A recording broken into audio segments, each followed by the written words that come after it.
This is part two of the story The Thing. If you'll remember on part one, that thing came in when I was digging ginseng and stole my backpack.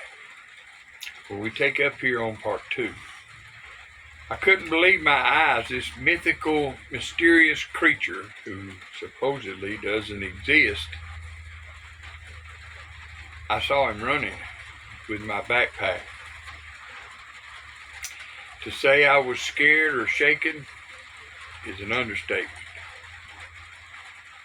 I'm not someone who just occasionally is in the outdoors or in the wilderness. I'm there all the time. I'm a professional trapper. Been a trapper since I was 6 years old, and I'm 67 now. I've been doing this for a living for 47 years.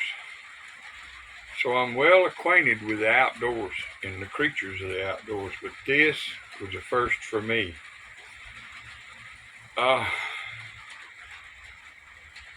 When I saw this thing, I wondered, am I tired?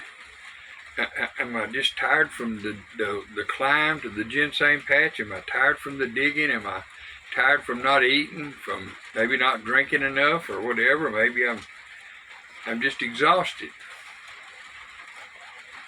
So I sat for a while, what seemed a few minutes. It actually was over an hour. And I climbed back to where it all happened at. I looked around and found my digging tool and the last root that I had dug. And I walked toward where I think this thing, this mystical creature, was running with my backpack.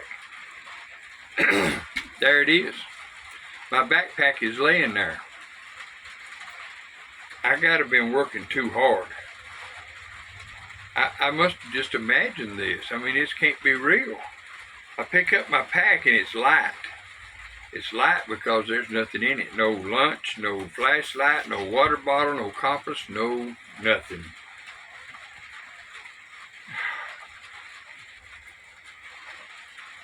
I can feel eyes on me. I feel something watching me. I feel another presence very near me, but I can't see it. I can't shake that feeling. I can smell it. The linger, the scent still drifts through the air. I can smell it. It's real. You know, I was always taught if it walks like a duck, quacks like a duck, it's a duck. This thing's got me shook. I leave the ridge still wondering what happened. I return home and I tell nobody about my encounter. I've dreamed about it a couple of times. Well, both times were actually nightmares, not dreams. I woke up feeling something watching me while I slept. I would get up, close the shades. Once I thought I saw something out the window, just a blur, a shadow that passed by. I didn't sleep much for a few nights after that, and the next year while I was trapping bobcats on this very same ridge, I had another strange thing, an encounter. I had just retrieved a nice bobcat that I'd caught, very pretty, clear, white belly, spots everywhere, rosettes on its sides, nice size, probably 27, 28 pounds. Real nice cat, trophy cat. So I wanted to take a few pictures for a story I was writing. So I propped this cat up. I got back and was getting just the right angle on the cat. Snapped a few shots, 3 or 4, till I decided that I had got the picture that I wanted. And I liked it, so I walked over to get my cat to leave, and as I did, I looked back and I saw a water bottle. I'm walking back thinking, how did I not see that when I was photographing that cat? Why do folks leave litter in the woods? I hate the litter. So I go back to pick it up, then it hit me when I looked at it. That's my water bottle from my backpack from a year ago. But it's clean. It's not laid in the weather for a year. It's clean. This is creepy. I don't understand any of this. I know the bottle wasn't there when I went to take the pictures of the cat. Either way, I hurry up and get on down the ridge checking traps without another incident. All the way home, I'm thinking crazy things like, that thing come up behind me and left a water bottle? It don't make sense. I never heard anything. I did smell it. I don't know if that odor's just with it or what. I don't know, it's crazy, man. I continue to run my trap line for 2 more weeks without another incident. As I was picking up my traps to move to another ridge, I got that feeling again of being watched, of another presence being with me. I look around, carefully searching every bush, tree, hump, stump, everything. Nothing. So I get my last traps and I leave that ridge a bit shaken, to say the least. 2 weeks later, a buddy of mine and I are squirrel hunting. We trained competition squirrel dogs. We'd had a good day. It was a cool, clear, crisp day.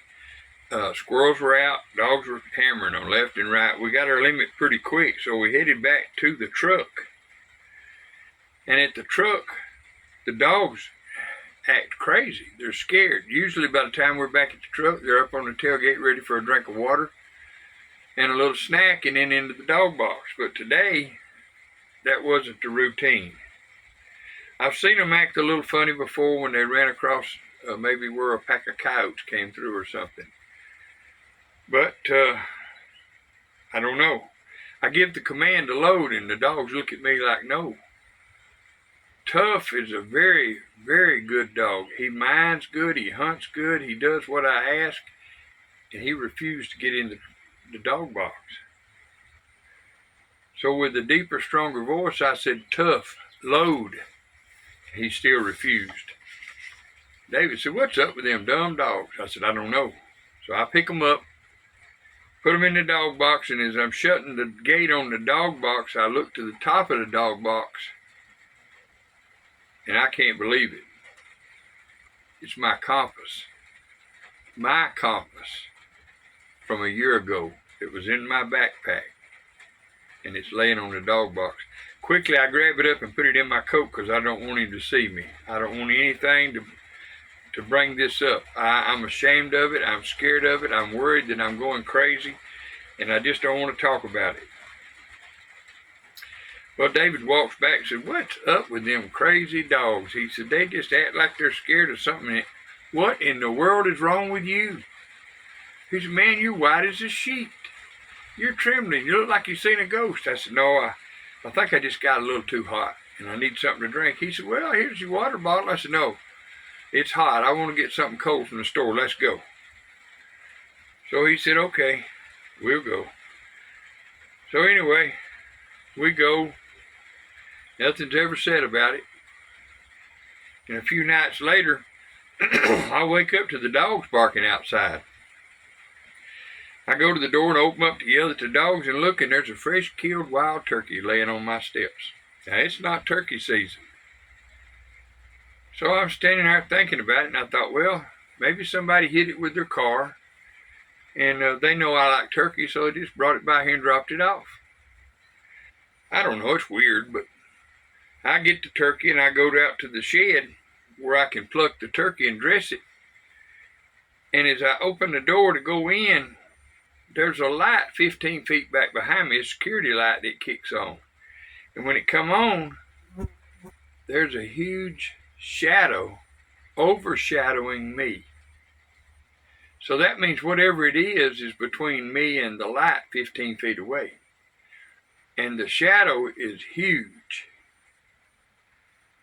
Well, I stand there frozen for a little bit because I really don't know what to do. That shadow is right there behind me. So slowly, ever so slowly, I try to turn. And as I turn around, the shadow's gone. Nothing is there. I turn back and look, there's no shadow there. There's nothing. So anyway, I go back to the house. The dogs are laying in their boxes. They never came out. They never barked. They won't come out of the box. I drop the turkey and go in the back door.